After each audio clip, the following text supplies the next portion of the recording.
Привет, друзья! Сегодня приготовим баграч. Ну а прежде чем мы начнем, хотел бы порекомендовать вам магазин Imhoshop. В imhoshop.ru вы можете приобрести узбекские казаны, афганские казаны, чайки, торцевые доски, печи под казаны, шампура и многое другое. Imhoshop доставляет по всей России и по всему миру. Просто напишите им в WhatsApp, чтобы узнать условия доставки в ваш регион. А недавно они снизили цены, поэтому обязательно зайдите к ним на сайт и ознакомьтесь с ассортиментом. А если напишите, что пришли от Тихона, получите приятный бонус. Ссылочку на интернет-магазин Imhoshop я оставляю в описании.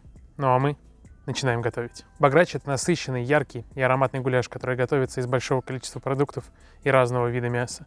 Но первым делом мы сразу разжигаем костер и ставим разогреваться казан. И первым в казан у нас отправляется копченое сало или грудинка. Нарезаем ее небольшими кубиками.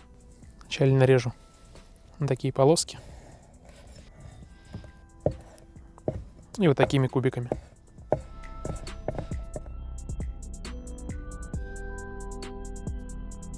И отправляем это все обжариваться и вытапливаться в казан.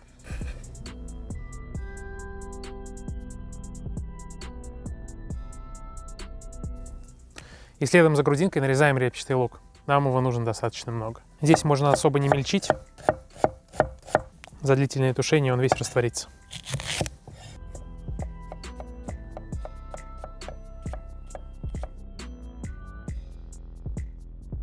Как раз за это время грудинка у нас вытопилась. Отправляем лук в казан.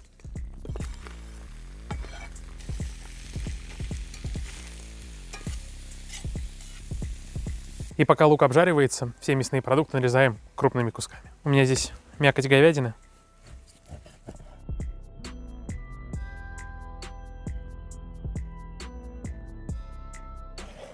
Большой кусочек молодой телятины. Немного свиного окорока. И вот такие потрясающие свиные ребрышки, прямо со шкуркой. Их мелкими кусками резать не буду, нарезаю вдоль кости полосками, прямо по кости.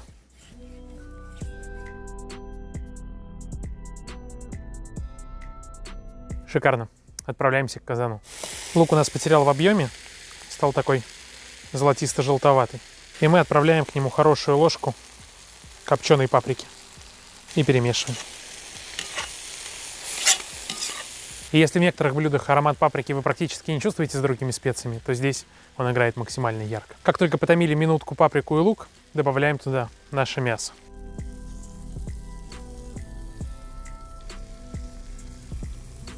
И 2 минуты обжариваем мясо в казане. Отлично. Мясо прихватилось, и заливаем его водой так, чтобы она полностью его покрывала.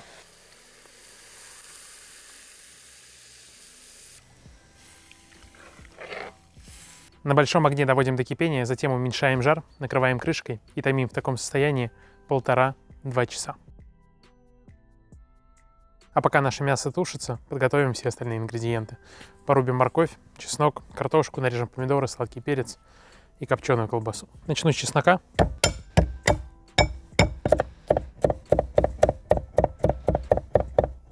Морковь нарезаем крупным кубиком.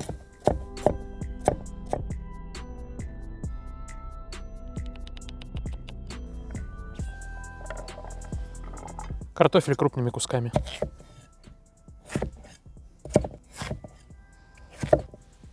И мелким кубиком нарезаем все остальные продукты. Помидоры, перец и колбасу.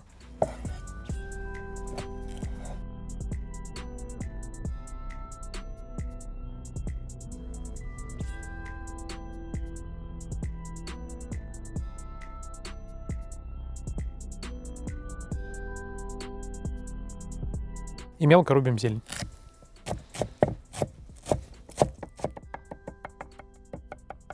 И пока все остальные продукты для баграча дожидаются своей очереди, мы приготовим чипетки. Мы будем замешивать домашнюю лапшу. Не менее важный ингредиент для этого блюда. Для этого всего лишь навсего в 200 грамм муки добавляем немного соли и 2 яйца. По одному яйцу на каждые 100 грамм муки. И замешиваем плотное тугое тесто.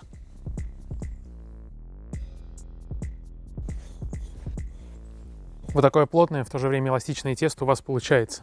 Оно приятного желтого оттенка, и чем дольше оно будет лежать, тем более желтый цвет будет проявляться, потому что мы замешиваем его на настоящих яйцах. Убираем наше тесто в пленку или в пищевой пакет и оставляем отлежаться, ну, хотя бы полчаса. После этого будем дальше нарезать его на маленькую лапшу. На самом деле, друзья, мы действительно готовим глинтвейн, и если вам интересен рецепт, как его приготовить, вот здесь вылезет подсказка. Несколько лет назад мы уже снимали этот рецепт. Обязательно попробуйте. В теплое время согревает очень-очень хорошо. Сахарный песок, фрукты и набор для глинтвейна. Здесь гвоздика, корица, кардамон и еще немного цедра апельсина. Под закрытой крышкой нагреть, но не доводить до кипения. Дать настояться минут 15 и подавать к столу. Посмотрите, какая красота, запахи невероятные.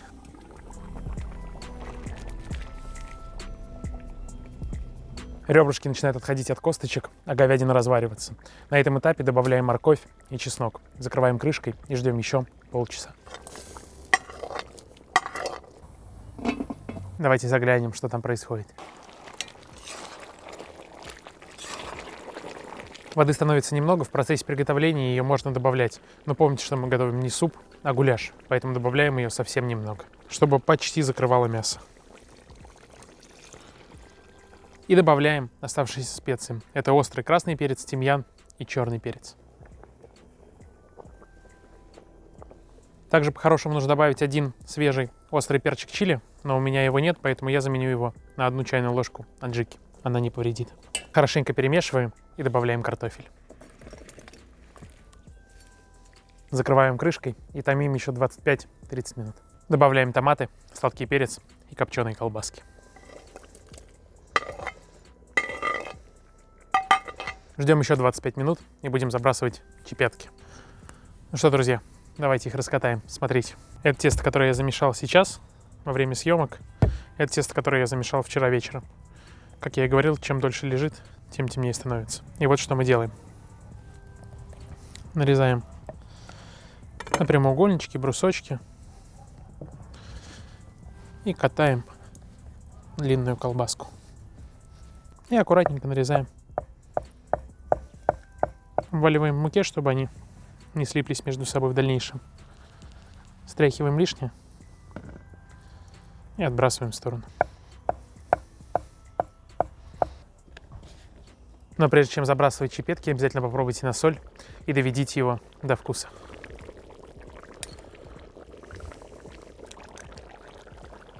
Отлично. Забрасываем наши макарошки.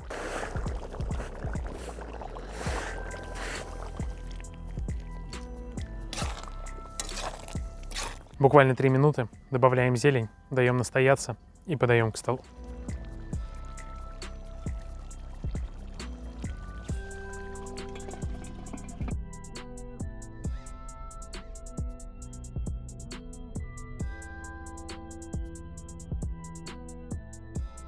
Друзья, выглядит нереально ароматно и очень вкусно. То, что нужно холодными осенними вечерами. Спасибо за вашу поддержку, за ваши лайки, комментарии и за то, что делитесь нашими рецептами со своими друзьями. Давайте скорее пробовать.